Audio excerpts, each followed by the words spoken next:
Hello friends, कैसे हैं आप सब। स्वागत है आपका यूपीएससी एट होम प्रवेशा के यूट्यूब प्लेटफॉर्म पे। हम जो यूपीएससी न्यूपी पीसीएस की मेंस आंसर राइटिंग कर रहे हैं, जिसमें हमारा जो टारगेट रहता है डेली 5 क्वेश्चन की आंसर राइटिंग करने का, उसी सीरीज़ में हमारा ये क्वेश्चन है जीएस पेपर 4 से। हमारी जो ये मेंस की सीरीज़ चल रही है वो यूपीएससी न्यूपी पीसीएस के पीवाईक्यू पे बेस्ड है, जो कि करंट के साथ अपडेट करते हुए आप लोगों को कंप्लीट कराई जा रही है। आप लोग चाहें तो इस सीरीज़ के माध्यम से पूरा मेंस का सिलेबस कंप्लीट कर सकते हैं, क्योंकि इसके साथ में हम मॉडल क्वेश्चन भी कंप्लीट करवा रहे हैं। आज की सीरीज़ का जो क्वेश्चन नंबर है वो क्या है, 103 नंबर का क्वेश्चन है। इसके पहले हमने 102 क्वेश्चन इस सीरीज़ से कंप्लीट कर लिए हैं। जिस किसी को भी उसका पीडीएफ चाहिए वो हमारे टेलीग्राम हैंडल प्रविशा एल के ऊपर कांटेक्ट करके पीडीएफ को प्राप्त कर सकते हैं। तो हम क्वेश्चन आज का क्या देखेंगे। क्वेश्चन है हमारा, लोक प्रशासन में नैतिक नेतृत्व और व्यक्तिगत अखंडता की भूमिका को वर्तमान प्रशासनिक उदाहरण के माध्यम से स्पष्ट करें। क्वेश्चन क्या है, लोक प्रशासन में नैतिक नेतृत्व और व्यक्तिगत अखंडता की भूमिका को वर्तमान प्रशासनिक उदाहरण के माध्यम से स्पष्ट करना है। सबसे पहले हम इसका इंट्रो देंगे। इंट्रो में हमने क्या लिखा है कि लोक प्रशासन केवल नीतियों के निष्पादन का माध्यम नहीं है, बल्कि यह नैतिक मूल्यों के आधार पर नागरिकों के जीवन को बेहतर बनाने का भी साधन है। मतलब जो लोक प्रशासन है वो केवल जो नीतियाँ बनाई जा रही हैं उनको इम्प्लीमेंट करने का ही केवल एक माध्यम नहीं है, बल्कि ये जो नैतिक मूल्य हैं उनके आधार पर जो नागरिक है, नागरिक के जीवन को बेहतर करने के लिए भी एक साधन है।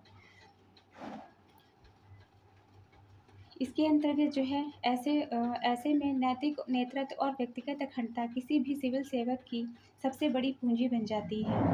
नैतिक नेतृत्व का अर्थ हम देखेंगे कि नैतिक नेतृत्व का क्या अर्थ होता है। इसके अंतर्गत ऐसा नेतृत्व जो ईमानदारी को, पारदर्शिता और जन कल्याण को प्राथमिकता देता हो। मतलब ऐसा नेतृत्व नैतिक सिविल सेवक के द्वारा ऐसा नेतृत्व किया जा रहा है कि वो ईमानदार है, पारदर्शी है और जनता के कल्याण को सबसे पहले प्राथमिकता दे रहा है। नीतियों के क्रियान्वयन में नैतिक मूल्यों का पालन करना, ये समाज का सबसे अंतिम नीतियाँ जो क्रियान्वित की जा रही है, मतलब जो नीतियाँ जो बनाई गई हैं वो जिस पर्सन के लिए बनाई गई हैं। जैसे कि समाज के सबसे अंतिम तबके का व्यक्ति है, जिसको बेसिक चीज़ें भी जिसके पास नहीं है, तो उनके लिए जो नीतियाँ बनाई गई हैं, क्या उन नीतियों का उनको लाभ मिल पा रहा है या नहीं मिल पा रहा है। तो ये सब क्या आता है, ये नैतिक नेतृत्व के अंतर्गत आता है। नेक्स्ट हम देखेंगे व्यक्तिगत अखंडता का क्या महत्व है। इसके अंतर्गत व्यक्तिगत अखंडता निर्णयों में कर्तव्य निष्ठा और निष्पक्षता को बनाए रखना, भ्रष्टाचार से बचाव और समाज के प्रति उत्तरदायित्व का निर्वहन करना। मतलब समाज के प्रति हमारा क्या उत्तरदायित्व है, हम किस लिए यहाँ पे आए हैं। लोक सेवक का मतलब क्या होता है, पब्लिक सर्वेंट का मतलब होता है कि हम समाज सेवक हैं।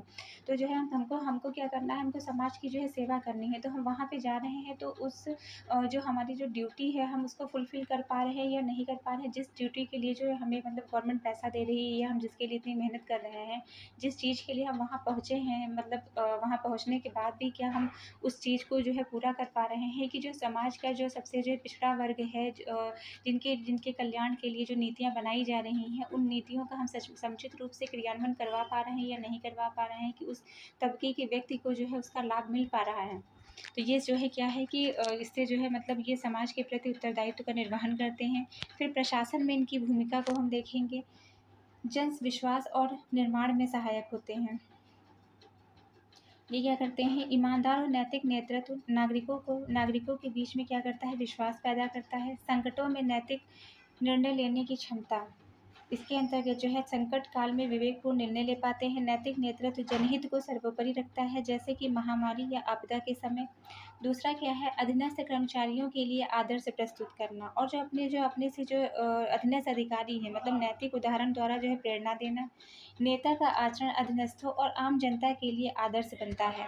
नेक्स्ट हम देखेंगे नेक्स्ट क्या है, नीति भ्रष्टाचार को रोकना। इसमें इंटीग्रिटी अधिकारी को अपने पद पर का दुरुपयोग करने से रोकती है।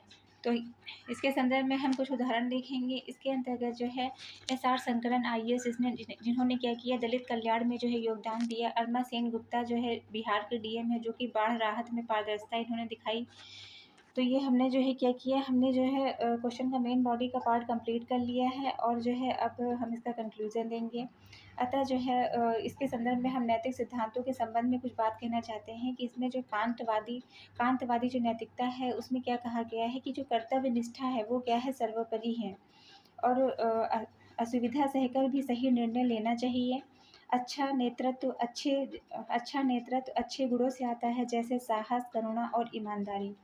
तो ये हमने जो है क्वेश्चन की मेन बॉडी का पार्ट कंप्लीट किया। अब नेक्स्ट हम इसका कंक्लूजन देंगे। अतः निष्कर्षतः यह कहा जा सकता है कि नैतिक नेतृत्व और व्यक्तिगत अखंडता लोक प्रशासन को जवाबदेह, पारदर्शी और जनोन्मुखी बनाते हैं, जो सुशासन का मूल आधार है। तो ये हमारा क्वेश्चन कंप्लीट होता है, जो कि हमने लिया था जीएस पेपर 4 से। आप लोगों को हमारी जो ये मेंस की सीरीज़ चल रही है कैसी लग रही है, हमारे कमेंट सेक्शन में ज़रूर बताइए।